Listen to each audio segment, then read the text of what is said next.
Podcastidae, la familia de podcast de ciencia, medio ambiente y naturaleza, te ofrece este programa.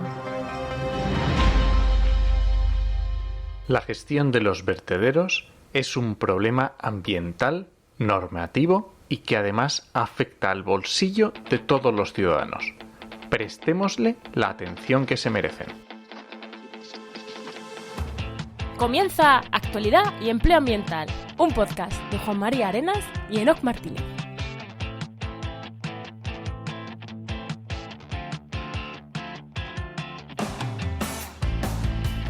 Buenas, soy Juan María Arenas. Y yo, Enoc Martínez. Y estamos en el programa 53 del martes 12 de mayo de 2020 con el patrocinio de GeoInnova, La Asociación de Profesionales del Territorio y del Medio Ambiente. En el programa de hoy hablamos con José Luis Fernández Solís sobre gestión de residuos en la Comunidad de Madrid. Pero antes, Enoc, ¿qué tal? ¿Qué tal tu semana? Pues muy bien, como las últimas semanas, con podcast y más podcast y más podcast. El viernes pasado tuve un podcast en el Charco sobre algas invasoras en el Tajo, que se detectaron en noviembre y no se ha hecho absolutamente nada y ya están bastante extendidas. Y tuvimos también, recordaros, el fin de semana pasado, creo que fue el otro, el podcast de fauna y confinamiento. ¿Y tú qué tal? ¿Más podcast también o no? Sí, yo también he tenido podcast. Además, mandando presupuestos para podcast súper chulos, a ver si sale alguno. Que tenemos varios ahí que la gente creo que le van a gustar mucho a la gente. Y además de eso, pues páginas web, que también tengo ahí varias que tengo ganas de acabar, pero son largas y no las voy a acabar todavía y cuestan. Y también decir que hemos estado tú lo has sufrido, de cambio de programa de gestión de redes sociales. Que usábamos un software de gestión y como estamos creciendo ya se nos iba de precio completamente ese software. Y nos hemos ido a otro, más o menos mismo precio, con muchas más funcionalidades, o sea, profesionalizando aún más el tema de gestión de todas las redes sociales de todo el grupo, que tenemos unas cuantas, ¿no? Que al final son cambios, los cambios siempre cuestan, pues ya está. Pero bueno, ahí, pues sí, los cambios cuestan, lo que va a ser una mañana al final son 2 días enteros de curro, pero bueno, hay que hacerlo. ¿Y damos ya paso al invitado? Sí, ¿no? Venga, pásale, a ver qué tal. Venga, pues hoy tenemos, como ya he dicho, que me quita el nombre, José Luis Fernández Solís, que es ambientólogo y técnico de inspección ambiental, funcionario de la Comunidad de Madrid. Buenas, José Luis, ¿qué tal? Hola, ¿qué tal? ¿Cómo estáis? Muy buenas, José Luis. Bien, ¿no? La presentación, bien. Sí. Eres correcto. ambientólogo, técnico de inspección ambiental y trabajas como funcionario en la Comunidad de Madrid. Efectivamente, sí. Trabajo hace muchos años, desde 1993, en la Comunidad de Madrid. Cuando empecé a trabajar allí se llamaba Agencia de Medio Ambiente.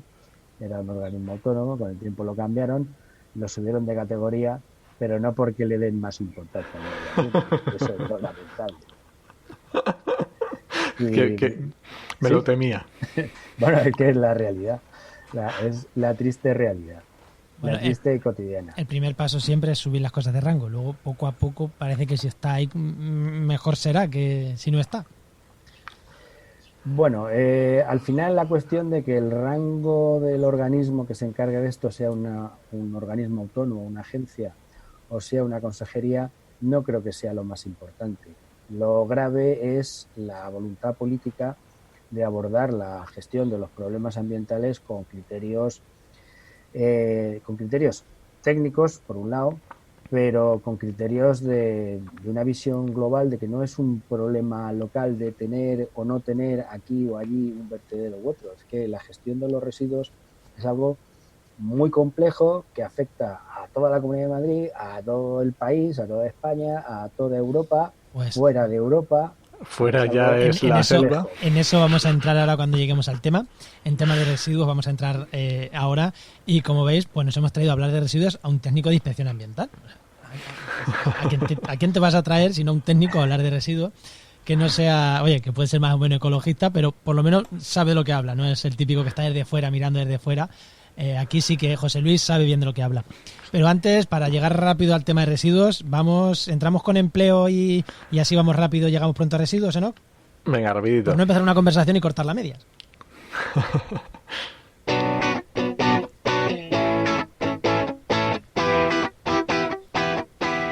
Pues como siempre, empezamos con la primera sección, la sección de empleo y sección que nos llega gracias a www.trabajamediambiente.com, la página web donde mi compañero Enoc pues va subiendo ofertas de empleo ¿Y cómo estamos? ¿Cómo estamos de empleo? Que llevamos unas semanas ahí que nos cuesta subir de las ahí 100. Que no sabemos si sube o si baja, y encima como esto lo estamos grabando el viernes pasado, pues no sabemos cuántas van a sobrevivir a la revisión de este fin de semana, así que no sé, posiblemente lleguen sobre las 100, 90, 100, pero no te puedo decir Bueno, ahí exactamente. estamos. Tuvimos ahí la época en la que iban bajando y ahora se han estabilizado en 100. Sí, por ahí andan, sí. ¿Y qué destacamos esta semana? Pues mira, esta semana quiero destacar que hay bastantes ofertas del combo famoso de prevención de riesgos laborales, calidad y ISO 14001 medio ambiente. Es un combo mágico para el que quiera buscar empleo. A lo mejor no a todo el mundo le gusta, pero la verdad que hay bastante movimiento. Sí, lo que hemos dicho muchas veces, que pinta una cosa con la otra, pero bueno, es verdad. Los Bueno, ambientólogos pues tenéis que saber hacer es lo eso. que hay. Si un ambientólogo quiere Las- trabajo, que se haga lo de recursos laborales, que ya lo tiene. Las pequeñas empresas al final tienen solo posibilidad de tener a una misma persona, y es la que se encarga de estos aspectos, y cuando no de más. Así que Y bueno, venga, pues la pregunta que le hacen siempre a nuestro invitado. Vamos a empezar por sí, el José principio. Luis, ¿qué querías ser cuando eras pequeño? Yo quería ser como Cousteau. Cousteau, La- Cousteau, la- Cousteau. Sí, la influencia de la televisión. De Ya, hecho, Cousteau. bueno, pues algún pinito me hice buceador, me hice instructor de buceo y me metí a bucear en algunos sitios un poco raros, como alguna cueva en Lanzarote y demás. Ay, qué guay. Trabajé para Televisión Española, fue mi primer trabajo legal con alta en la Seguridad Social en el programa Al filo de lo imposible hace muchos años. Ostras, qué Y, guay. y luego, bueno, pues encarrilé mi formación académica hacia la biología, pero empecé a trabajar y era muy complicado seguir la carrera de biología, la abandoné. Además, siempre he sido un poquito rebelde y no me llevaba muy bien con las autoridades académicas, por decirlo de forma suave. Y cuando ya estaba trabajando, era funcionario, la UNED sacó en su plan de estudios la carrera de Ciencias Ambientales y dije, pues esto es lo mío.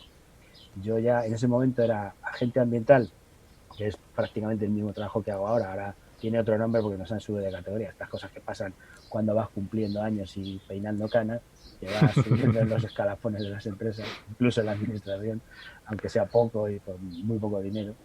Y como ya había tenido un recorrido anterior en la universidad, tenía los 3 primeros cursos de biología terminados y alguna asignatura de cuarto y alguna de quinto. Me pasé a ambientólogos con un curso puente y la verdad es que mi experiencia como estudiante en la UNED, en la carrera de Ciencias Ambientales, yo en aquel momento estudié la licenciatura porque no se existía grado todavía, pues fue interesante. La verdad es que la UNED es una universidad que yo como alumno recomiendo a la gente que, bueno, pues que tenga problemas de tiempo, de trabajo y tal. Funciona bastante bien. Me encontré con la mayoría de los profesores con los que tuve una excelente relación, aunque fuera a distancia. Mejor que en la universidad presencial, muchísimo mejor. Y bueno, el desarrollo profesional, pues mi intención era en la administración, pues seguir la carrera administrativa. Eso te obliga a pasar por oposiciones, pero el problema es que la Comunidad de Madrid apenas saca oposiciones. Ahora estoy inmerso en un proceso selectivo en el que ya me he presentado a 2 exámenes. El segundo no lo he podido leer. Es una posición de técnico superior. Se ha quedado colgado por todo este tema de... Claro, el segundo examen ya lo he hecho, está guardadito en un sobre lacrado, y el día que iba a leerlo fue justo el día que cerraron los colegios. El tribunal me llamó y me dijo, hemos suspendido el acto. Se queda en el aire hasta que se acabe el estado de alarma. En el hipotético caso de que apruebes el examen, que bueno, yo haré lo que pueda, pero hay mucha competencia, pues aún quedaría uno más. Y bueno, pues ahí ando. El problema es que esta plaza de técnico superior medioambiental hace 15 años que no convocaban una oposición de esta categoría. Entonces, suele pasar con muchas comunidades autónomas. La promoción en nuestro campo, en la administración, es con cuentagotas. Me he presentado también a alguna oposición en el ministerio, en el Miteco. La última vez me quedé por los pelos, porque las oposiciones son muy difíciles. Y cuando ya tienes unos años como yo, pues estudiar cuesta, familia, niños, otras obligaciones. Entonces, José Luis, tu idea de terminar la carrera, si podemos decirlo de alguna manera, fue para mejorar en empleo público. Sí, exacto. Cuando abandoné los estudios de biología, que había acabado tercero, eso sí me permitía presentarme a algunas plazas de lo que era el antiguo Grupo B, que ahora es Grupo A2. De hecho, me he presentado 2 veces a un par de plazas, no aprobé, porque es complicado. Estas cosas, oye, Que sí, hombre. se intenta y se hace lo que se puede. Y bueno, cuando decidí estudiar en la UNED Ambientales, primero era porque me interesaba. Segundo, porque tenía que ver con el trabajo que hago todos los días.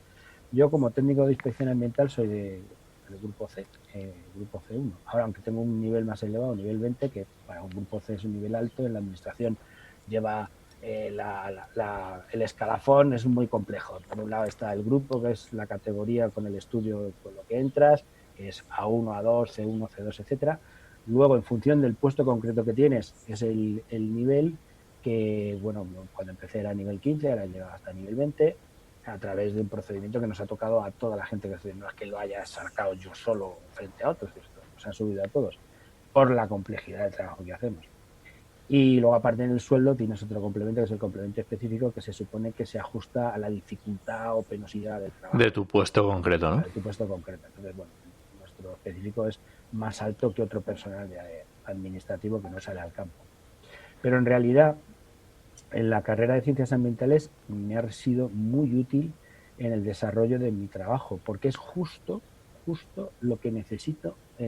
Mi trabajo consiste en inspeccionar. Eso te iba a preguntar, sí. ¿Cuál es exactamente qué es lo que tienes que hacer cuando, bueno, en circunstancias normales y si fueras a la oficina, qué tendrías que hacer? Ahora estamos en una situación excepcional y el teletrabajo, pues hay cosas que no se pueden hacer. O sea, un albañil no puede hacer teletrabajo, no puedes poner los ladrillos a distancia.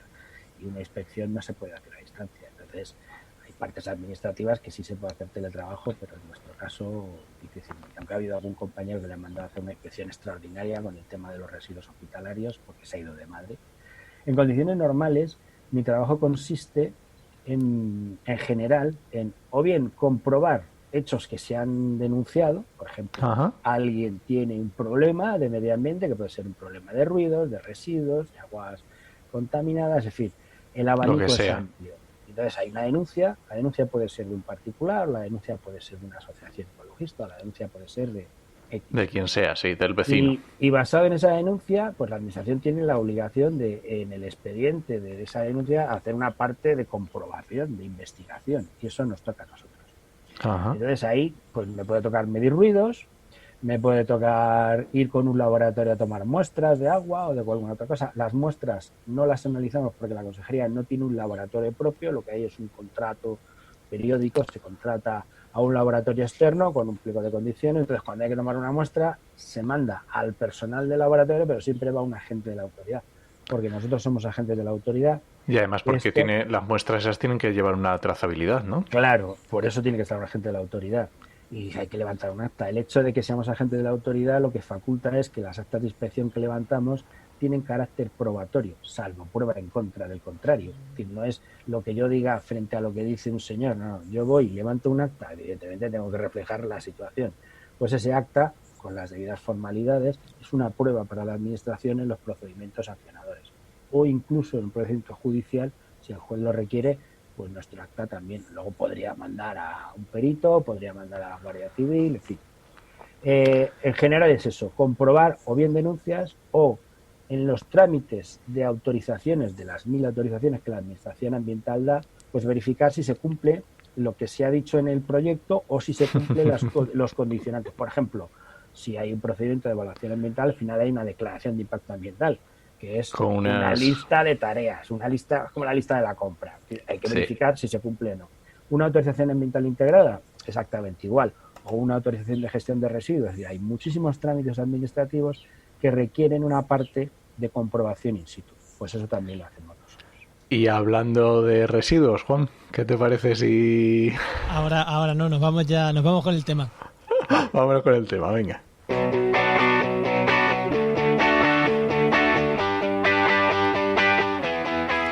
Pues está en periodo de información pública el decrecimiento del vertedero de Colmenar Viejo. El verano pasado le tocó al de Pinto.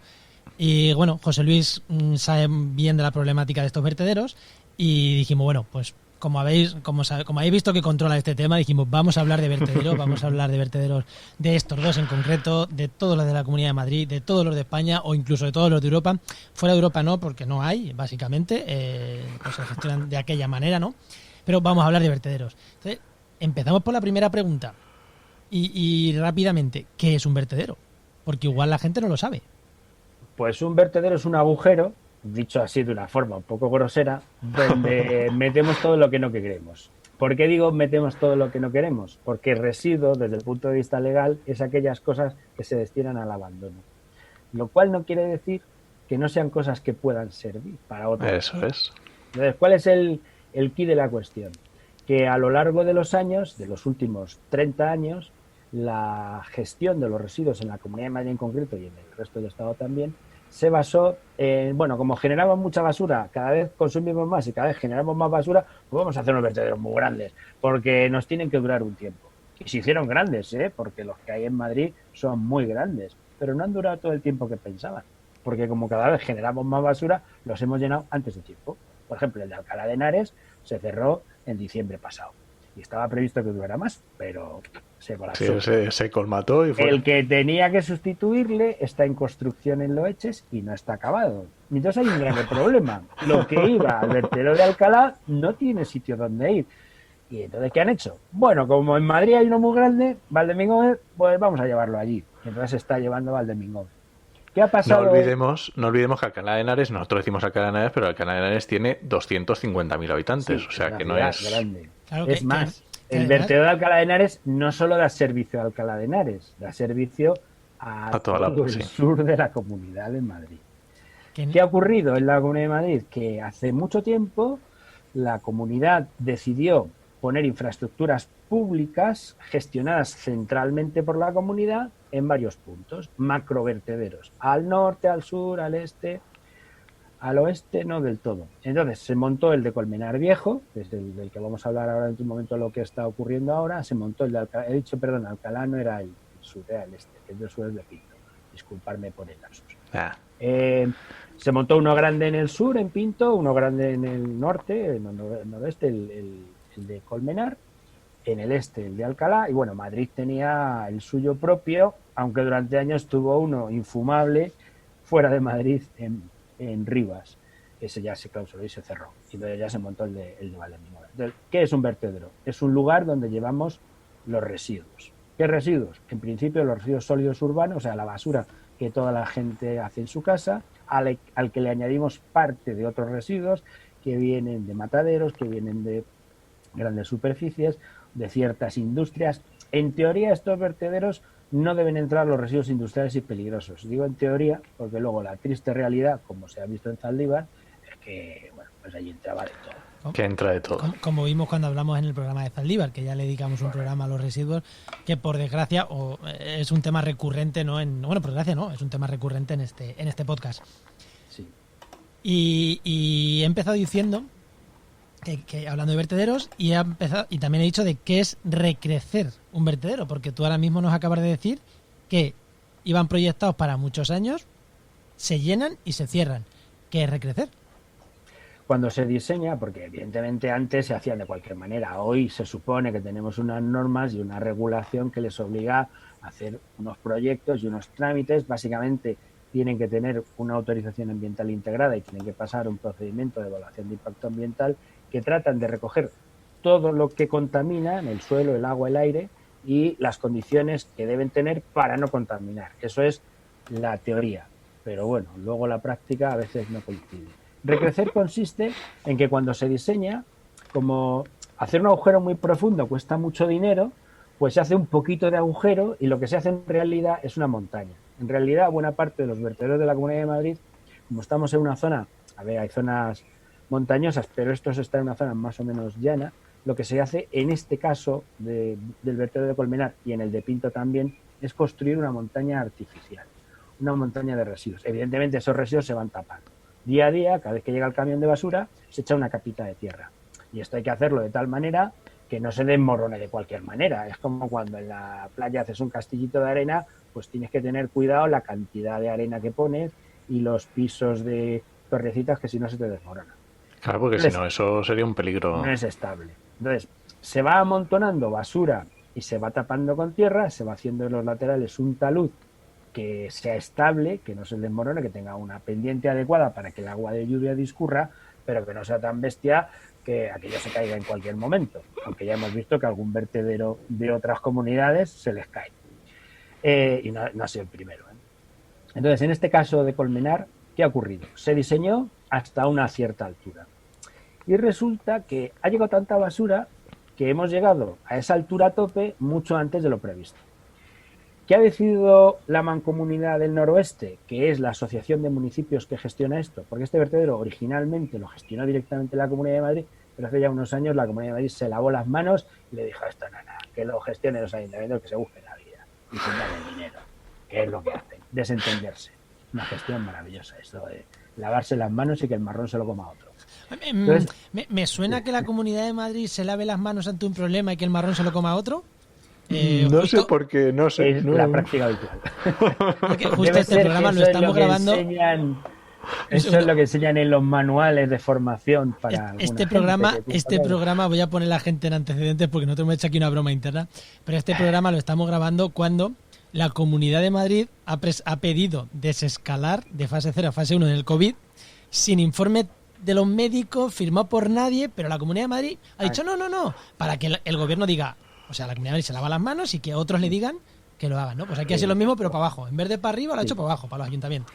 Llevan muchos años practicando ese chaval de fuera. Bueno, en este caso concreto, el problema que han tenido es que se les está llenando el vertedero, porque al final me da igual que sea un agujero que lo llene o que sea una montaña que he decidido que va a llegar hasta un punto. Han llegado a ese punto en el que teóricamente no deben echar más basura porque sobrepasarían el límite del autorizado. Este vertedero está diseñado, como muchos otros, por fases. O sea, se llaman vasos, son agujeros, varios agujeros o varias montañitas. Entonces ahora hay una fase que es la que se está llenando, el vaso 4. Y ya hay un vaso 5 previsto, pero que bueno, que esto va para largo. Y entonces lo que han decidido es, bueno, pues vamos a dejar que crezca un poco más la montaña. Eso es recrecer. Que el tamaño del montón que están generando sea más grande, es decir, que la cantidad de residuos que pueda admitir sea mayor. Pero eso tiene un problema serio, muy serio, que nos va a costar mucho dinero a todos los españoles. A los italianos ya les está costando. Hay una sentencia de un caso italiano que se llama el caso Malagrota, que tiene que ver con el incumplimiento de las directivas europeas y de la propia normativa italiana, y también aquí está en la misma situación. Resumiendo, la Unión Europea hace años ya decidió que a los vertederos no se pueden echar todas las cosas sin más, o sea, toda la basura que cogemos y a lo loco. La Unión Europea empezó a obligar a que se separara en origen parte de la basura. Por eso tenemos un contenedor amarillo, un contenedor de resto, el de vidrio, el de papel. El contenedor amarillo, que se supone que es para envases, se supone que se lleva a un sitio donde van separando lo que pueden, que es poco, porque realmente no se recicla como va contando Ecoembes, que mienten. Como entremos en el contenedor amarillo, no salimos, ¿eh? Bueno, paso del contenedor amarillo. O sea, ahora se va por un lado. Me lo apunto para entrar después. ¿Y qué pasa con el contenedor, que en la mayoría de los sitios es gris, pero no siempre es gris? Bueno, el contenedor de resto, de lo que echamos todo mezclado. Pues una parte muy importante son biorresiduos, o sea, materia orgánica. La Unión Europea ya hace mucho tiempo que insistió en que esa materia orgánica no debe ir a un vertedero, hay que tratarla. En los vertederos la materia orgánica tiene varios problemas. El primero, que fermenta, genera gases y puede hacer desestabilizar el vertedero, y además ese gas que genera, que es metano, que se acaba liberando, es un gas de efecto invernadero mucho más potente que el CO2. O sea, es que ese metano que se genera allí es un problema gordísimo de cambio climático y de estabilidad del vertedero. Bueno, y que además sí, ese metano, si se hiciera de otra forma, se podría reaprovechar. Porque sí, es una fuente de energía. Se está empezando a hacer, pero y que ese metano, como por lo que sea, empieza a arder. El metano es muy buen para que siga eso. Bueno, eso fue una de las cosas que pasó en Zaldívar. Efectivamente. Sí. Bueno, ¿qué se hace en los vertederos desde hace muchos años? Para que no se rompan, por decirlo de una forma sencilla, se ponen una serie de canalizaciones para que el metano que se está generando salga de forma controlada, no descontrolada. ¿Y qué se hacía hace unos años? Pues se quemaba directamente un mechero, como se hace en muchas depuradoras de aguas residuales, que tienen permanentemente una llama quemándolo. A ver, entre tirar el metano tal cual y quemarlo, mejor quemarlo, porque genera menos efecto invernadero, pero es un despilfarro tremendo, porque ese metano es el mismo gas, tiene algún componente que hay que depurar, pero químicamente es casi igual que el gas natural que sale de los yacimientos fósiles y que tanto dinero mueve. Efectivamente. Quemar metano de origen biológico es un despropósito y un despilfarro. De hecho, ya empieza a poco, tímidamente, a aplicarse un criterio de aprovechamiento de este gas. Una cosa interesante es que este gas es renovable, porque este gas procede de la digestión de unas bacterias sobre materia orgánica. Este gas no es un combustible fósil.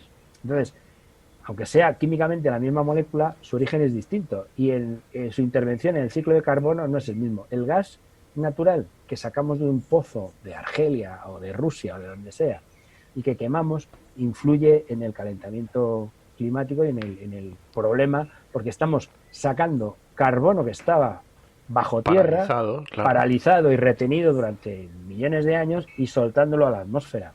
Este biogás que sale tanto de la SEDAR, de las depuradoras de aguas residuales, como de los vertederos o de cualquier proceso de tratamiento de la materia orgánica de la basura, es un gas renovable, porque forma parte del ciclo de carbono de la biosfera. El ciclo de carbono rápido. Sí, el ciclo de carbono rápido. El ciclo de carbono en el que intervienen los vegetales que lo fijan, los descomponedores, los herbívoros, sobre todo los descomponedores. Entonces, está dentro de ese ciclo de carbono rápido que está en los bosques, en los pantanos, en todos los sitios de la biosfera. Entonces, para el caso del vertedero, lo que marca esta sentencia italiana del caso Malagrota es que no se puede echar la basura tal cual, como decía antes, sobre todo si además tiene materia orgánica, y el requisito legal que en España está en vigor desde hace muchos años, pero todo el mundo mira para otro lado. Qué raro. La basura que se lleva al vertedero, que eso no es un tratamiento, el vertedero no es un tratamiento de residuos, el vertedero es el final.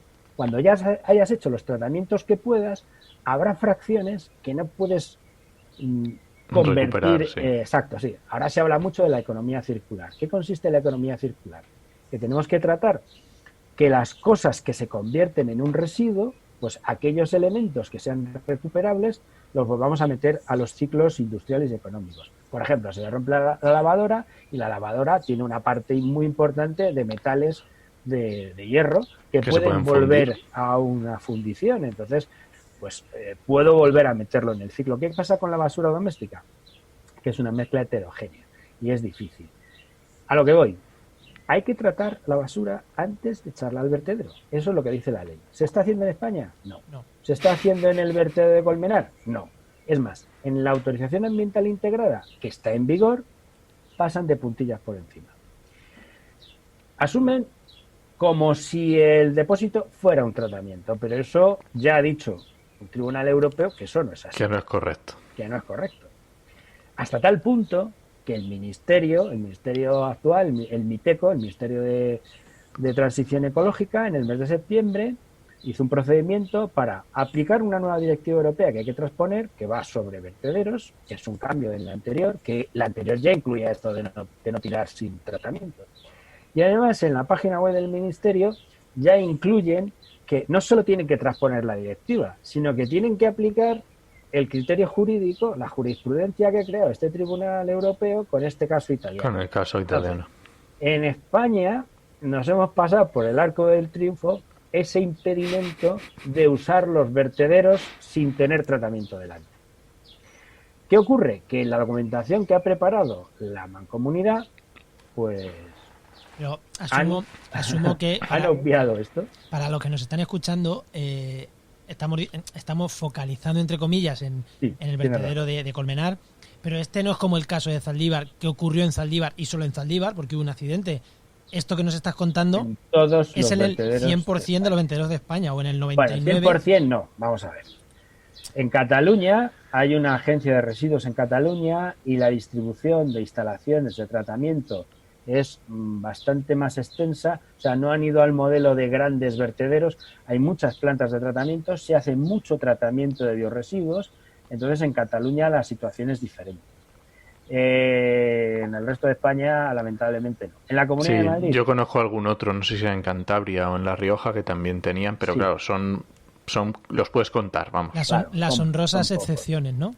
Exacto, en general en España los vertederos, de hecho ya hemos tenido varias sentencias condenatorias por no cumplir un montón de, no ya de este criterio de no meter la basura sin tratarla, sino las condiciones de funcionamiento de los vertederos. En el año, creo que fue en 2011, nos cayó una sentencia bastante gorda por varios vertederos que tenían que estar cerrados y no se habían cerrado. Cerrados porque eran todavía peores. Entonces, este hecho de no tratar las basuras antes de llevarlas al vertedero, lo que nos causa es, por un lado, un efecto de, despilfarro. Vamos a ver. Sí. Aproximadamente el 40%, depende del sitio, aproximadamente el 40% de lo que va en el cubo de resto de la basura doméstica es materia orgánica. Es una... Eso se puede compostar perfectamente. Claro, iba a decir un taco, pero me voy a cortar. Se puede compostar, se puede convertir en gas. No solo se puede, es que se debe compostar. Bueno, se debe compostar, pero que si no se puede convertir en metano. Claro. O sea, tirar la materia orgánica al vertedero es que no sé a quién se le ha ocurrido, pero es que hace todo el mundo. Para abonos, Claro. O sea, hay alternativas, claro. ¿Y son caras? No. Compostar es barato. A ver. Una planta grande de compostaje requiere, como todo, una infraestructura. Pero compostar en casa, en mi casa, yo desde hace 15 años no tiro prácticamente nada de basura al cubo de resto. Alguna cosilla que... Vale, José Luis, pero yo aquí voy a decir una cosa. Que te estoy viendo que, oye, yo me voy a aprovechar de que yo sí que veo la cámara, no como los oyentes de podcast. Yo te estoy viendo en un jardincito, estoy escuchando estamos escuchando unos pajaritos por ahí que tú nos has dicho. Soy un privilegiado. Aquí esto está en silencio, no vais a escuchar nada. Pues ha venido el amigo, se ha sentado allá a tu lado y se ha puesto a cantar, que yo encantado, y vamos a ser 4 en el programa, pero no todo el mundo tiene eso. Yo estoy pensando en pisos en Madrid, o yo personalmente, no que yo vivimos en pisos, y no podemos montar una compostera en casa. Hay alternativas. Hay municipios que están montando zonas comunitarias de compostaje. La gente que vive en un piso y no puede compostar en su casa, pues, a ver, estos son experiencias piloto. Al que tenga interés, hay una red, se llama Composta en Red, en la que están muchos ayuntamientos, y quien tenga curiosidad puede trastear en internet buscando Composta en Red, que hay un montón de experiencias y vídeos. Incluso hacen un certamen de un concurso de vídeos súper divertido. A la gente que le guste esto de grabar cosas y mandarlas, les recomiendo que se metan. Y existen esas alternativas. Evidentemente, el compostaje doméstico requiere un cierto espacio. Pero, por ejemplo, el compostaje comunitario en colegios, en residencias, a nivel municipal, por ejemplo, huertos urbanos, hay muchos municipios donde hay huertos urbanos, son espacios donde el compostaje comunitario se puede hacer. Y luego a pequeña y mediana escala, he puesto el ejemplo de Cataluña, donde hay muchas plantas de compostaje de tamaño mediano y pequeño. No, sí, incluso algunas muy pequeñas. Plantas de compostaje hay muchas, pero normalmente están más orientadas a residuo industrial, ¿no? Residuo industrial compostable. Sí. Porque ahí, claro, pero ahí ya tengo familiares que trabajan en este tipo de empresas, y ahí es más sencillo, porque tú te vas a, yo qué sé, Campo Frío, y les retiras. Una industria alimentaria. Claro, te vas a una industria alimentaria y les retiras todo lo que no les sirve, o a Danone, o te lleva todo el exceso de yogur sobrante que no les sirve para nada, y claro, ahí te lo llevas limpito, entre comillas. Sí. Bueno, pero para hacer una planta de compostaje, realmente el material que entra sea de diverso origen no es ningún problema. Realmente la Comunidad de Madrid tiene alguna planta de compostaje grande. La que se montó en Villanueva de la Cañada tenía como finalidad darle salida a los restos de poda, que son fácilmente compostables. Bueno, a veces va mezclado algo que no debe, pero bueno, podemos separar. Sí, porque la gente deja un contenedor en la calle para dejar las podas y un vecino va y te echa allí una lavadora. En fin, que ocurren en España. En esta planta, además de los restos de podas, se siguen compostando lodos de depuradora. Los lodos de depuradora son un problema, porque es materia orgánica, pero es materia orgánica que tiene un contenido muy alto en agua, aunque se intentan secar. Se intentan secar, puede, ¿no? Pero es complicado, necesitas mucho gasto energético. Incluso en teoría se podrían aplicar directamente sobre el terreno, pero esto da otros problemas, que no sería muy largo entrar ahora. Entonces, en realidad, el compost se hace mejor si la mezcla es heterogénea. De hecho, en el compostaje de residuos sólidos urbanos, de la materia orgánica de los residuos sólidos urbanos, se echa de menos tener material estructurante. Se emplea como estructurante los restos de poda. Tener este criterio de hacer una planta de compostaje para restos de poda y otra para la basura es absurdo. Sí, que viene mejor la mezcla. Diseñado por alguien que, en fin, que tiene una visión demasiado parcial del asunto. No, hay que tener una visión global. Yo creo que eso está diseñado por alguien que construye vertederos y que mejor hacer 2 que 1. También. Pero es una mezcla de las dos cosas. Una mezcla de ignorancia, prepotencia, intereses económicos inconfesables. Todo va mezclado en el mismo lote. Además, suele coincidir. Debe ser que los sitios donde estudian estas personas pues les dan esta formación tan variada. Entonces, en realidad, la mejor forma de tratar la parte orgánica de la basura es con un tratamiento biológico. Puede ser de dos tipos. Puede ser un tratamiento biológico con organismos que viven con aire, que son las bacterias que trabajan en el compostaje. No solo bacterias, hongos, pequeños insectos, larvas, lombrices. Una comunidad biológica amplia en un ambiente en el que hay presente aire, que da lugar a que haya pocas emanaciones de gas, hay algunas emisiones de gas, pero relativamente pequeñas, y el producto que se obtiene es un abono de una calidad excepcional. Evidentemente, si hemos evitado que en la basura doméstica vayan sustancias peligrosas, vayan pilas, el aceite del cárter de un coche, baterías de plomo, residuos químicos diversos de las 1000 productos que uno tiene en casa, en fin, hay que tener una cierta un poquito de cuidado, ¿no? Sí. La otra forma de tratar biológicamente los residuos de materia orgánica de la basura, incluso los de la industria alimentaria, los de las depuradoras, los restos de podas, es convertirlos en gas, en biogás, lo que hablábamos antes del gas que salía de los vertederos. Pero para esto hace falta una instalación de un tamaño mayor, es decir, hay que hacer una olla a presión muy grande, hay que hacer un digestor. Es un sistema que tiene que estar cerrado porque las bacterias que generan este proceso se mueren con el aire. Son bacterias anaerobias, son bacterias que no toleran el oxígeno. ¿Qué hacen? Degradan más todavía la materia orgánica que en el proceso del compostaje, y parte de esa materia orgánica se convierte en metano.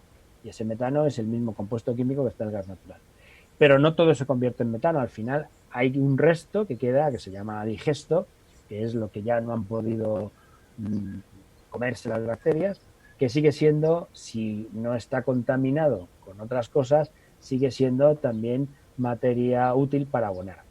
Hay un tratamiento muy extendido que las industrias grandes del sector de los residuos pues están tratando de vender, que es el tratamiento mecánico-biológico. ¿Qué consiste el tratamiento mecánico-biológico? Fíjate que me suena de haberlo escuchado, sí.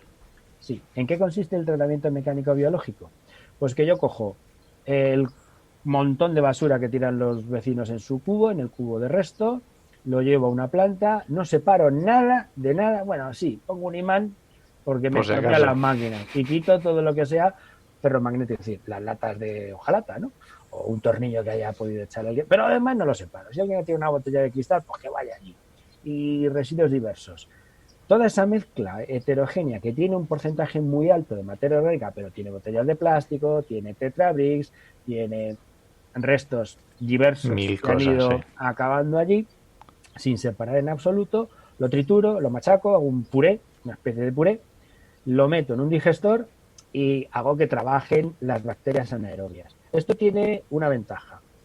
Consigo que toda esa basura mezclada genere una fuente de energía que es gas, porque claro, si ya tengo un digestor, ya tengo el gas bien recogidito y ya sería absurdo quemarlo. Lo que tengo es una fábrica de gas. Hace muchos años el gas ciudad se hacía igual, solo que con carbón. Se cogía el carbón, se metía en un proceso térmico y se generaba gas que luego se canalizaba. Esto a principios del siglo XX, en muchas ciudades había fábricas de gas ciudad a partir de carbón. Pues un digestor para esto es prácticamente la misma máquina, solo que en vez de meter carbón, metes basura. Generas metano. ¿Pero qué ocurre? Que el digesto, que es lo que ya no han podido comerse las bacterias, pues no es apto como abono, porque lleva Claro, porque lleva mezcla de todo, ¿no? Lleva de todo. Y ese digesto, que además, valga la redundancia, es indigesto para las plantas, pues al final tendrías que llevarlo a un vertedero. Hombre, así, ¿Qué asco? visto Sí. desde fuera, entre lo que se hace ahora mismo y eso, me quedo con eso. Porque al final... Pero es que no se hacen todos los vertederos. No, o sea, ya, pero las- a ver, ojalá que no. Pero entre lo que se hace ahora mismo y eso, porque eso además va tan hecho harina que ocupa menos volumen, que... Sí, claro. O sea, entre echar la basura tal cual, del camión de la basura al vertedero, que es lo que se hace en la mayoría de los vertederos, y pasar primero por una planta de tratamiento mecánico-biológico, bueno, pues ¿por qué se han montado las plantas de tratamiento mecánico-biológico? Porque la Unión Europea nos obligaba a tratar la basura antes de tirarla. Pero Y no eso toda la ya basura. cuela, ¿no? Eso es legal, ¿vale? Es legal. ¿Qué ventaja tenemos en el vertedero si yo lo que he hecho es un digesto de esta planta de tratamiento, pues que ya no tiene metano, ya no va a generar metano porque ya no va a generar esa digestión anaerobia, abulta menos, pesa menos y entonces echo menos basura al agujero. Es decir, el vertedero me va a durar más tiempo. Es lo que están diseñando en Loeches. En Loeches se supone que va a haber una planta, aún no está funcionando, se supone que no es un vertedero al uso, donde yo he hecho las cosas tal cual, sino que es un sitio donde la basura llega, se hace algo con ella y ya lo que no me vale para nada lo tiro al agujero. Ese es el esquema teórico del... Sí, sinceramente le veo a eso bastante utilidad. Seguro que ahora coge gente y me crucifica y mañana me leo algo de Alberto Vizcaíno y digo, Bueno. ¿por qué dije yo esa locura que dije? Yo no comparto tu optimismo. Claro, por eso. Suave. No. Es que no comparta mi optimismo. Es que no comparto que la gente en sus casas sea capaz de llegar a reciclar tanto como para echar lo orgánico y solo lo orgánico a un contenedor, la basura y solo la basura a otro. O sea, si nos cuesta separar el vidrio de... Digo, nos cuesta en general, no a mí, Sí. ¿no? Si nos cuesta... O sea, a esa gente vaga por naturaleza y que ni de broma te va a separar lo orgánico para echártelo a un contenedor de orgánico, esta solución, por lo menos, es una solución mejor que la actual. Desde luego sería al menos lo mínimo que habría que hacer. Claro, por eso, a ver, no es que sea Aunque súper... no sea lo mejor. No digo que sea lo mejor, yo digo que en la situación actual, con la sociedad actual que tenemos, me parece a día de hoy lo más óptimo. Ya, lo que pasa es que eso es muy caro. Vale una pasta. Pero Porque si las se plantas consigue de gas- tratamiento mecánico-biológico, que las hacen las grandes empresas, cuestan una fortuna. ¿Es rentable invertir en eso? En mi opinión, no. Porque hay métodos más baratos para conseguir lo mismo.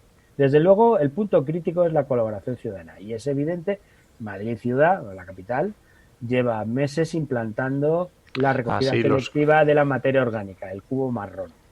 En la Comunidad de Madrid, en el resto, todavía no se ha hecho. Hay un plazo que es evidente que no se va a cumplir, que la comunidad marcó en su estrategia de residuos, que es a final de en diciembre de 2022.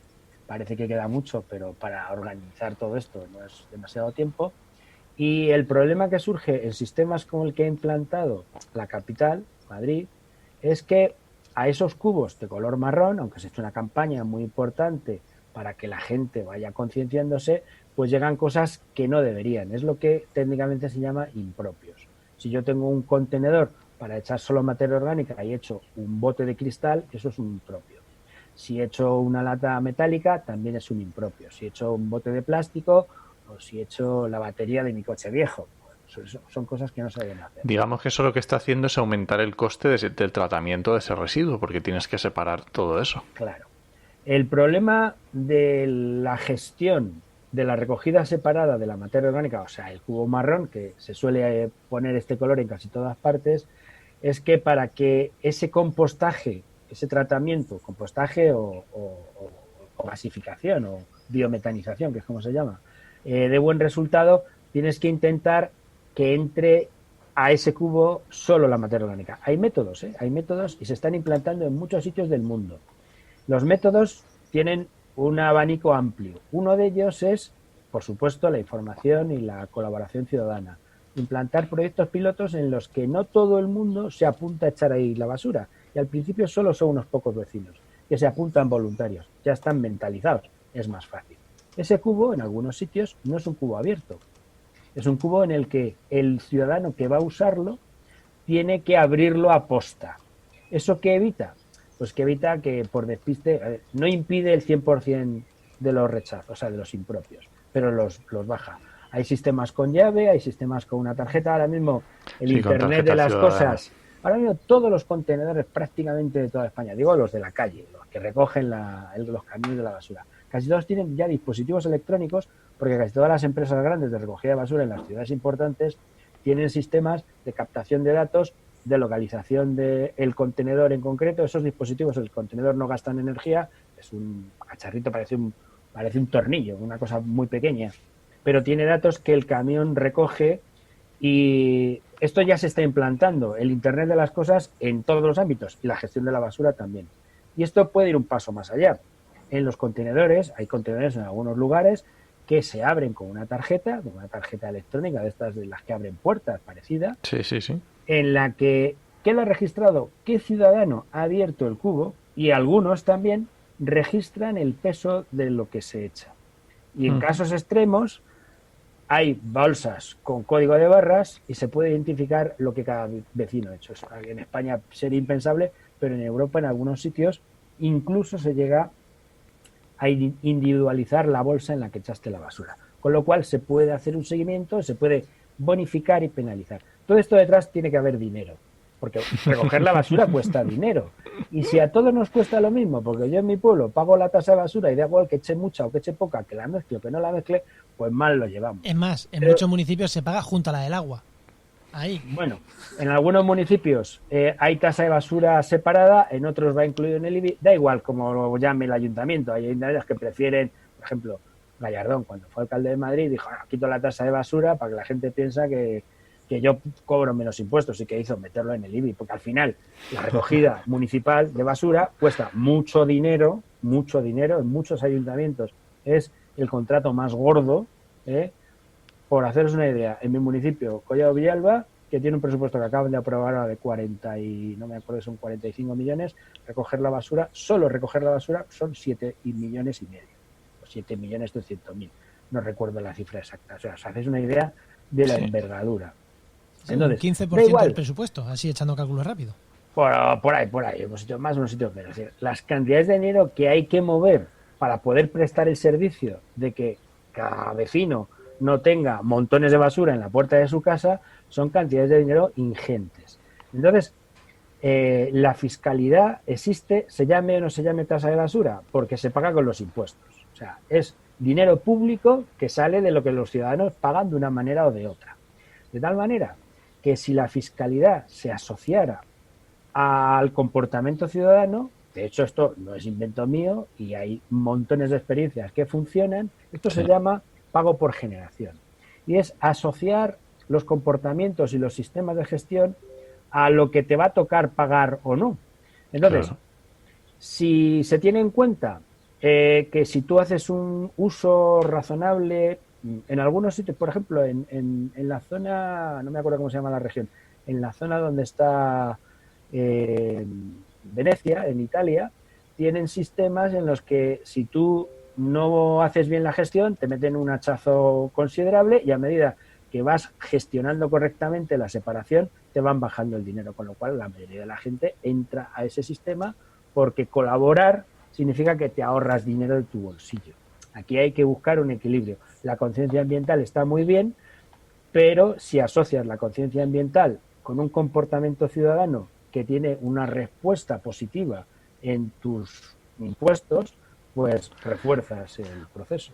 Pues se produce un desarrollo lógico de la persona que conecta lo que le cuesta con el servicio que se le presta, y ya está. Y entronca con lo que yo decía de que no confío en la gente. Ahora sigo sin confiar, pero si ya ven que se les toca el bolsillo, igual ya algunos lo empiezan a tomar en serio. Claro, se trata de educar a los ciudadanos, primero de informar. La mayoría de la gente no tiene ni idea de cómo se realiza, de lo que cuesta colectivamente, porque es que los impuestos que pagamos todos y que van a las arcas del ayuntamiento, de la comunidad, del Estado, al final es dinero de todos. O sea, lo que se gasta un ayuntamiento u otro es lo que nos gastamos todos los vecinos de ese pueblo. Entonces la gente es que no sabe eso. Esa información no circula. Esa información la tenemos 4 pirados que nos dedicamos a esto. Y es una pena, porque esa información debería circular más. Que se escucha en este programa, que yo creo que le hemos dado un repaso. Hemos dado unas cuantas píldoras. Hemos tocado un montón de temas y yo creo que vamos a tener que ir llegando al final. Seguro que volvemos a tocar el tema residuos en un futuro, porque hemos tocado varios, en 50 programas llevamos por lo menos 4 o 5 o más de residuos, o sea que volveremos a insistir con los residuos, pero creo que nos has dicho cosas que no habíamos tratado y que oye, que creo que han sido muy interesantes. No sé, Enoch, tú que... No, yo estoy encantado, vamos, y seguro que volvemos a tratar. Igual, José Luis, algún día te puedes venir otra vez y hablamos de alguna otra cosilla, como esto que estábamos hablando del contenedor amarillo, que no hemos querido entrar para no enredarnos. Encantado de venir, vamos, esto para mí es interesante y además es importante difundir esto. Sí, es muy el contenedor amarillo sí que da para un programa. Sí, por eso es que ahí no podemos entrar, porque es entrar en el contenedor amarillo y no salimos. Igual que la semana pasada estuvimos hablando de fuegos y fue decir, ¿cómo se investiga un incendio? Como no, ahí no vamos a entrar porque no salimos. Así que mira, pues ya tenemos pendiente el de cómo se investiga un incendio y el de entrar en el del contenedor amarillo. Muy bien, pues nada, José Luis, yo qué sé, dinos dónde te pueden encontrar los oyentes. No sé si tienes Twitter o LinkedIn o lo que quieras. Bueno, la gente de mi generación nos cuesta esto de las redes sociales. Yo no soy como mis hijos, no soy millennial, pero al final hay que adaptarse. Sí, en Twitter mi dirección es @, no me acuerdo, @JLF. Te lo digo yo, que lo tengo apuntado. Si lo tienes tú, dilo tú, que te lo tendrás delante. Sí, lo tengo, se llama JLFDZ Solís. Sí, eso, es que... pero lo vamos a dejar en las notas del programa, ahí tenéis el Twitter. Y en Facebook también, Facebook creo que estoy con mi nombre, José Luis Fernández, y es que no recuerdo, la verdad, y me pilló, si me hubieras dicho lo tenía aquí a mano. Nada, te preocupes, lo dejamos en las notas del programa. En LinkedIn también no es que sea muy activo. Pero vamos, yo creo que si ponen mi nombre y mis apellidos en Google, algo saldrá. Seguro. Pues muy bien, José Luis, pues muchas gracias por venirte. José Luis, por haberte venido por aquí, haber compartido este rato de charla. Gracias a vosotros, que yo creo que hacéis una buena labor. Hay que difundir la palabra. Sí, hay que difundir que tenemos que proteger este pequeño planeta en el que vivimos. Que parece grande, pero no es tan grande. No. Pues muchas gracias, José Luis. Hasta la próxima. Hasta la próxima. Hasta la próxima.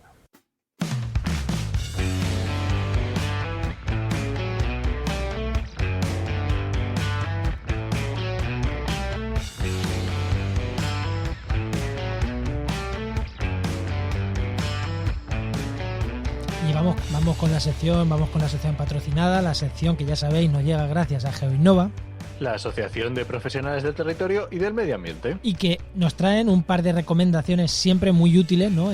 Para la gente que nos gusta esto del medio ambiente y que iba a decir que utilizamos en nuestro trabajo, pero no siempre son para utilizarlas en el trabajo. Así que ¿a quién tenemos hoy? Pues hoy nuestra recomendación es José Lietor Gallego, que es doctor en biología, que ya le conocéis, y especialista en consumo responsable, educación ambiental y, por supuesto, profesor en GeoInnova. Muy buenas, José, ¿qué tal? Buenas, José, ¿qué tal? Buenas tardes, ¿qué hacéis? Aquí estamos, grabando. ¿Qué herramientas o qué recursos? Porque digo herramientas, pero es verdad que José nos trae ahí siempre recursos súper interesantes. Cuando decía lo de no siempre herramientas, porque tú nos traes siempre recursos también súper interesantes. ¿Qué recursos, no? ¿Qué webs o qué nos traes esta semana? Bueno, hoy vamos con ese enfoque un poco lejos de la ortodoxia, ¿no?, que yo tengo de la educación ambiental, ligándola siempre, como habéis dicho, con el consumo responsable. Y partiendo de la base de que hay un recurso que los educadores ambientales explotamos mucho, que es el de los alimentos ecológicos, la producción ecológica. Uh-huh.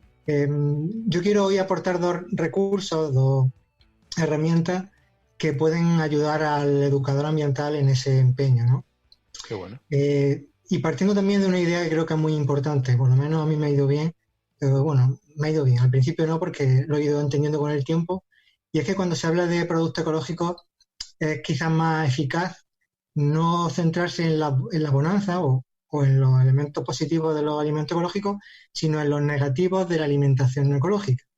Dicho de otra manera, el hecho de consumir productos ecológicos es positivo o mucho más positivo, no por el hecho de consumir productos ecológicos en sí, sino porque dejas de consumir otro tipo de alimentos, ¿no? Uh-huh. Entonces, la primera recomendación es un artículo de mi propia autoría que está colgado en la web de la Asociación de Consumidores Responsables en Acción de Andalucía, CREA Andalucía, es el nombre de la asociación, y que tiene una dirección sencilla, ¿no? Sin 3W, es creaandalucía.org. Es un artículo que tiene como título IDA, un cortafuegos de la industria química alimentaria. IDA es el acrónimo de ingesta diaria admisible.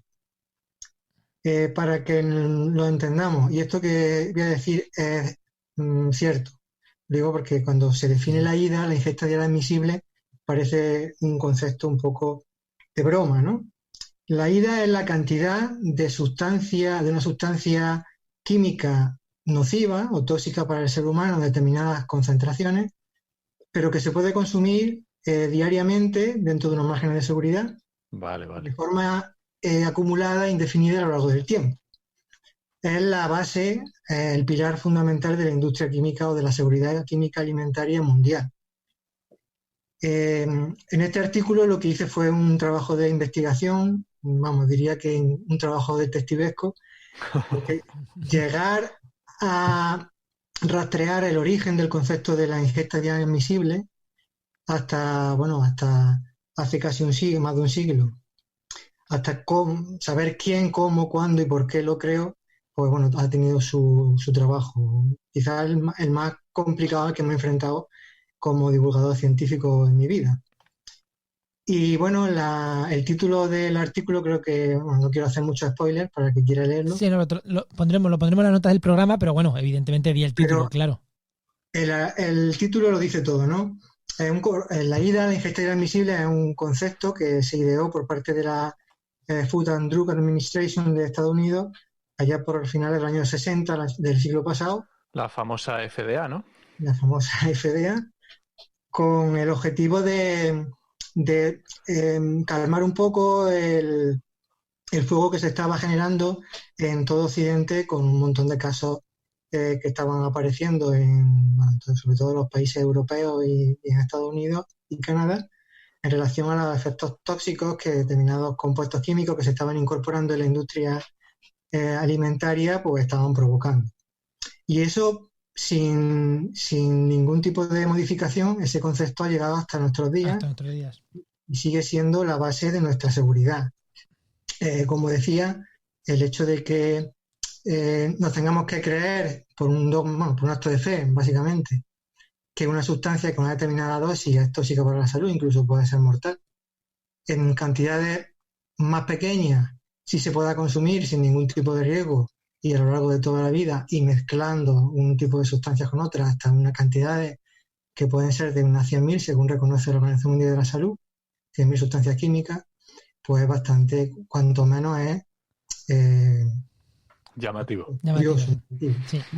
Bueno, pues en ese artículo explico con bastante lujo de detalle en qué consiste la IDA, cómo se calcula y, bueno, cómo hasta el propio autor de la IDA reconoce que es un criterio científico por completo y sin ningún tipo de rigor científico. Pues ahí dejamos el artículo y la verdad que es súper interesante esto que nos cuentas. Yo en cuanto colguemos de grabar me pondría a leer el artículo directamente, o sea que muy interesante. ¿Y la segunda herramienta que nos traes? Bueno, seguimos con esta línea de qué aportan los alimentos o qué no aportan los alimentos ecológicos, que son pues, una serie de sustancias químicas, una gran cantidad de familias de sustancias químicas que pueden tener un efecto perjudicial sobre la salud. Y ahora me voy a centrar en una de esas familias que son los disruptores endocrinos. Hay un libro que recomiendo, está considerado uno de los grandes bestsellers del siglo pasado, que se titula Nuestro futuro robado. Os cuento un poco, si me permitís, la historia de su autora porque es bastante romántica, bastante interesante. Este libro fue escrito por Theo Colborn. Theo Colborn, en los años 60, era una granjera que vivía en Colorado. O sea, se dedicaba a criar ovejas. En su condado hubo un caso de contaminación en un río que afectó a la salud de mucha gente de su comunidad y a raíz de eso decide comenzar a estudiar biología. Eso con 52 años de edad. A principios de los 80 obtiene un máster en ecología por la Universidad de Colorado y con 58 años se saca el doctorado en zoología por la Universidad de Wisconsin. Bueno, ¿quién se le iba a decir, no? Que a una mujer que hacía unos pocos años estaba criando ovejas. Bueno, ¿y? Durante el resto de la década del 80 trabaja en el Congreso de Estados Unidos para la ONG WWF. Y entonces, en ese trabajo que realizaba en el Congreso, comienza a darse cuenta que algo estaba ocurriendo en los grandes lagos norteamericanos, ya que estaban apareciendo muchos problemas de reproducción en distintos tipos de especies que habitan estos lagos. De modo que a principios de los 90 organiza en Wisconsin un congreso, un famoso congreso, donde acuden 21 científicos de todo el planeta y muestran en ese congreso cómo las aguas continentales de muchas partes del planeta están sufriendo cambios debido a distintos tipos de contaminaciones y que al final están terminando afectando a los sistemas hormonales de distintas especies. Hablamos tanto de peces como de anfibios, reptiles, etcétera. Aquí, en este congreso, cuando se acuña el concepto que ha llegado hasta nuestros días de disruptor endocrino. Uh-huh. En el año 96, en 1996, publica el libro Nuestro futuro robado, donde se explica con mucho grado de detalle todo esto que os estoy contando. Para el que pueda tener cierto interés, hacer simplemente una aclaración de lo que es un disruptor endocrino, por si no queda muy claro. Los disruptores endocrinos son moléculas químicas que pueden proceder de distintos tipos de industrias, no es una familia muy heterogénea de sustancias que no se identifica con un tipo de actividad concreta. Sustancia. Puede venir de la industria del cosmético, de los fitosanitarios, de la ácido metalúrgica, en fin. Pero tienen todas algo en común, y es que cuando entran en el organismo humano o en el organismo animal en general, se comportan como hormonas. Tienen una estructura química similar a determinadas hormonas, masculina o femenina, y estafan al sistema hormonal, por eso también se le llama estafadores hormonales. El sistema hormonal no la discrimina de una hormona como tal y empieza a hacer su efecto, ¿no? Y todos sabemos lo que hacen las hormonas en el organismo, ¿no? Alteran los ciclos reproductivos en última instancia, que sería el efecto más evidente, pero también pueden provocar el desarrollo de caracteres femeninos en machos, de masculinos en hembras. Lo que sobre todo se ha visto en el medio natural es que provocan que las camadas o las crías que se están obteniendo en determinadas poblaciones que están siendo sometidas a contaminación por disruptor endocrino, es que se van desplazando los sexos de manera que solo nacen machos o solo nacen hembras, dependiendo del tipo de contaminante. Y al final, claro, una población en la que todo el sexo se desplaza hacia un extremo termina desapareciendo.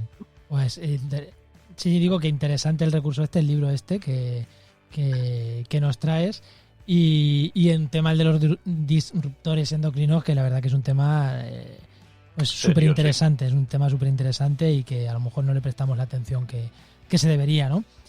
Hombre, te puedo dar un dato y no, vamos, sin entrar más, hacer más sangre, porque es un tema muy bueno, yo creo que es una de las grandes polémicas, de las grandes epidemias, ahora que está de moda, ¿no? Hablar de epidemias, que sufrimos en el mundo y del que no solamente que no se hable, es que la mayoría de la gente no lo conoce.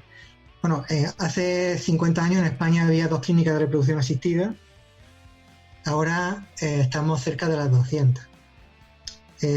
Todos estamos de acuerdo en que hay una epidemia de infertilidad en el mundo desarrollado.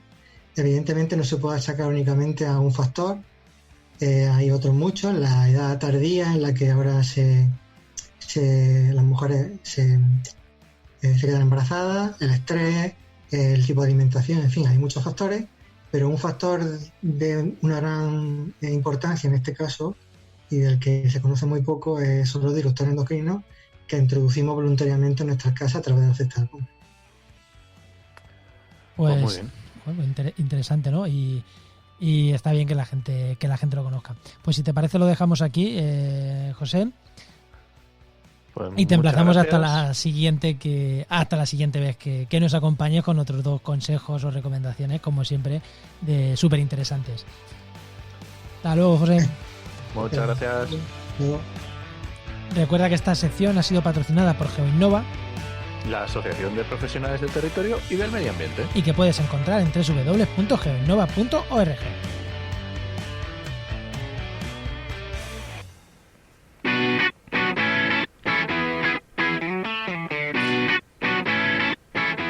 Y vamos acabando, ¿no? Que esto se acaba, que el programa se ha quedado largo y bueno, pero vamos por lo menos a decir la agenda, porque bueno, ¿qué tenemos de agenda? Pues mira, voy a recomendar una cosita para este jueves 14 de mayo, que igual te suena de algo. Y es que vamos a estar Juan y yo haciendo un pequeño curso de 1 hora y media, 2 horas sobre cómo hacer un podcast y qué es lo imprescindible para que tú propio te hagas tu podcast. ¿Cómo lo ves, Juan? ¿Tú lo ves interesante? ¿Va a estar chulo o qué? Yo lo veo interesante, y además creo que hemos preparado un formato chulo, yo creo que va a estar chulo. Tiene un pequeño coste, no sé si creo que son 8 euritos, pero bueno, para más información y para inscribirse, Enoch, di tú la dirección. info@brutal.org.es, que lo vamos a hacer con Sara Pinto, que es la chica que está detrás de brutal.org.es, y muy interesante. Que ya tuvimos en el programa hace unas semanas. Sí, efectivamente. Y voy a recomendar otra cosita, porque he estado buscando y es un desastre. Están quitando todas las cosas que había en el Working, las están quitando todas las que quedaban. Pero por lo menos esta, como es en Twitter, que es del 27 al 29 de mayo, que es el First World Bat Twitter Conference sobre murciélagos, pues mira, esta se va a quedar. Pues ahí yo me sé uno que va a estar ahí poniendo hashtag y algún programa de Oikos que habla de murciélagos, ¿eh? Muy bien, así me gusta. Si no se me olvida, algún hashtag soltaré por ahí. Pues nada, vamos ya con las recomendaciones, porque eventos en directo es que ya ni el Konama ni nada nos atrevemos a recomendar. No nos atrevemos a recomendar nada. Así que nada, ya iremos y volveremos, ¿no? Después. Pues nada, en recomendaciones, ¿qué nos recomiendas tú, Enoch? Pues mira, yo voy a recomendar el último podcast de Geocastaway, que es el número 115, y que hacen un especial sobre el petróleo. Muy interesante. Para nosotros que siempre estamos criticando las energías fósiles, hay que saber lo que se critica y criticar con razón. Así que es muy interesante. Mira que yo no suelo escuchar Geocastaway porque no me da la vida, pero este igual me lo escucho, fíjate. ¿Y tú qué recomiendas, Juan? Pues yo, como hemos estado hablando antes, voy a recomendar el programa 45 de Actualidad y Empleo Ambiental, este podcast que estás escuchando, Anda. donde hablamos del desastre ambiental y humano que supuso el vertedero de Zaldívar, el desastre que pasó en el vertedero de Zaldívar. Con Dani de Luis estuvimos hablando de ello.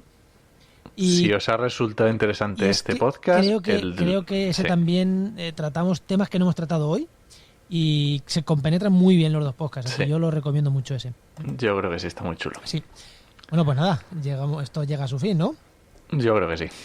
Pues nos escuchamos la semana que viene, pero antes recuerda que si estás en Apple Podcast o en algún sitio que nos puedas dar estrellitas, dejarnos recomendaciones, pues hazlo, no cuesta nada. Vete a Apple Podcast y nos das una review o nos das 5 estrellas o bueno, esas cosas siempre animan, ¿no? Y siempre nos vienen bien para posicionar mejor en los rankings, que bueno, siempre es un punto. Se agradece. Sí, se agradece. Bueno, y lo dicho, os esperamos el martes que viene en Actualidad y Empleo Ambiental y durante toda la semana en trabajamedioambiente.com y en nuestras redes sociales. Nos escuchamos. Adiós.